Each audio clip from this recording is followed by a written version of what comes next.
Hello, my name is Barry Llewellyn, and I teach on the Creative and Professional Writing degree here at the University of Glamorgan. I became a creative writer a long time ago, probably when I was born or when I was very little. I always scribbled, and I was one of those kids in school that wrote little poems, and teachers came up to me and they said, "Hello, are you Barry? I want to shake your hand. That was a really good poem you wrote." So I always knew that there was something, and I was always kept notes and diaries. And then I did a degree in social work for some odd reason in California. Forgot about the writing, forgot about the creative bit, and I think that often happens. I think people who can write or have got artistic ability get caught up in the real world and forget that they've got that. And I came over to Britain, and I had my children, and that also played with my creativity. Although I've always been a reader, and I've always probably kept notes. And then I came to Glamorgan 20 years ago and did a creative writing. No, I didn't. I did a humanities degree with creative writing in it, and it was going to be history. It was going to be American history. And I did one creative writing class and realized that I'd found something I'd forgotten that I could do, and I loved it. And I've never looked back and stopped writing, and I graduated and started teaching straight away. So that's how I'm teaching creative writing, and I absolutely love it. There is no other subject that you can go into a room and have something different every time.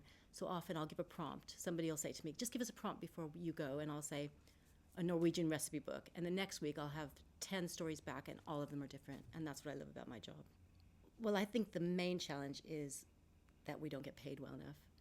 If you're a jobbing writer, you have to work really hard to make a decent living. And I think this is the only art form in which that's so. I think if you were a really successful painter, or not even that successful, someone who paints for a living or does sculpture, you can sell enough pieces and you can sell them at a decent enough price that you can actually make that work for you. I think selling writing is it's not an easy thing to make a living out of. So almost everybody has to do something else. That's why employability is so important. You have to be able to go out and get a job as well as you're writing. And then the other challenge for writers is to keep that creativity going, to keep writing when you are busy raising kids or doing a job or living your life, really. To teach creativity, we often start with the work of other writers. We look at how they achieve their aims, and sometimes they don't, and we look at that as well. Everyone's opinion is different, and obviously we'll get different points of view. And I think in class discussion is really important. This works because this works, and that doesn't work because that doesn't work. That's often the discussion.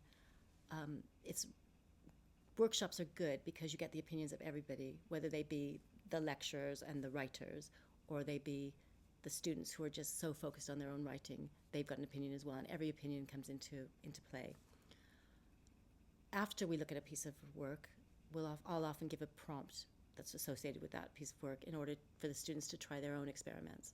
And then they bring it to workshop, and we look at their work, and we try to improve it as a group to make it, we try to make it better in a group. Because we're in a Welsh university, I sometimes use Welsh writers. So I'll use people like Danny Apsey, I'll use poets like Sheena Pugh and Chris Meredith, people who've worked here, so that students understand that they're being taught by people who are practicing writers. But because of my background, I use a lot of American stuff too, and I like a lot of writers. I'm a big fan of Raymond Carver, but not just his short stories, but his poetry as well. So I'll use that to show free verse and how to write poems that don't even look like poems on the page.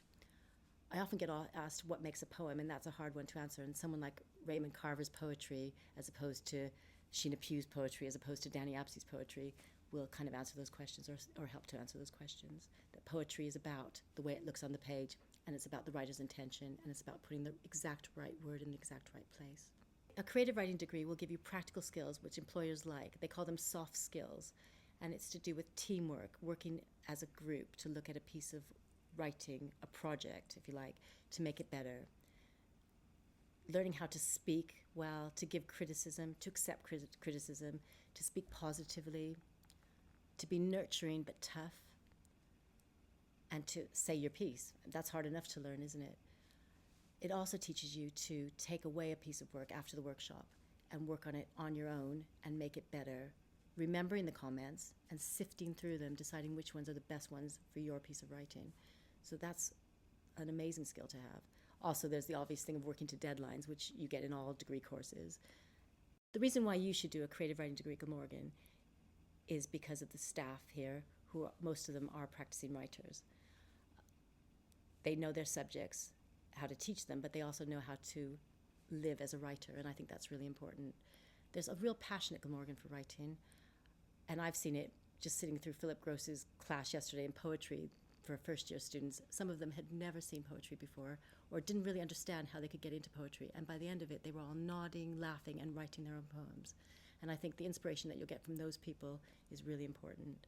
I also think that the focus on the workshop is an important part of a creative writing degree because it makes you learn to work as a team. It brings a closeness to a group of people that I don't think, get in other degree courses. And Glamorgan is great for that.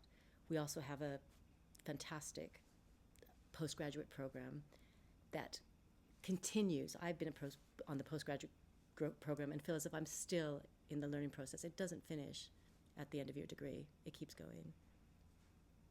Now I'm going to take you through that creative writing exercise I promised you. In this exercise, we're going to explore how your senses examines the world around you. And this can be used to create characters, to build plot. It can be used in nonfiction, and it can be used in poetry. What I'd like you to do is have a pen and paper in front of you ready. I don't want you to hold the pen. I want you to put it down in front of you. And I want you to trust me and close your eyes. And I want you to listen to my voice. So when you're ready, close your eyes and listen. I'm going to take you back to a time when you woke up in a place that wasn't your own bed, wasn't your own bedroom.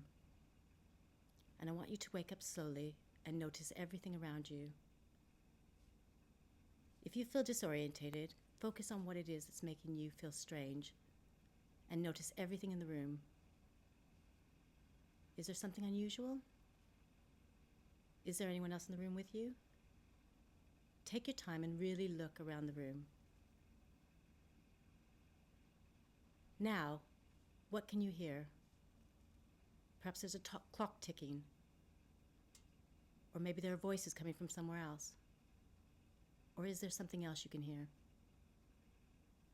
Really listen to that room. Next, what can you smell? Is there an odor to the room? Or is there a smell coming from somewhere else? Maybe there's bacon frying downstairs. What can you smell? Really take a moment and think about it. Now, reach out your fingers, and with your fingertips, remember what the room felt like. In your mind's eye, get yourself up and walk around the room and touch things. How did everything feel? Go to the windows. Is it cold? Is it hot? How do you feel? Look at yourself. What are you wearing? Are you comfortable? What do you want right now? And how do you feel emotionally? Do you feel safe? Are you comfortable? If you're nervous, is there something about the room that's making you nervous? Really focus on those thoughts and think about it. How did you feel that moment in that room? Now, I'm going to stop speaking in a moment, but that doesn't mean you have to stop thinking about this. You can linger there as long as you want to. Really feel that room. Think about all of your senses and how you experienced that time, how you felt. If someone else comes into the room, let them, and look what they're wearing, how they're speaking.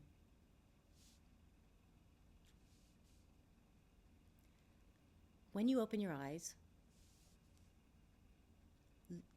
pick up your pen and start writing. Write for at least 5 minutes. Don't stop. And later on, when you have some time, look through what you've written and think about it. Has anything surprised you? Had you remembered something that you've forgotten? You can use this work to create stories, to create characters, to make a poem, to write a moment of autobiography if you like. You can do whatever you like with it. Enjoy your creativity.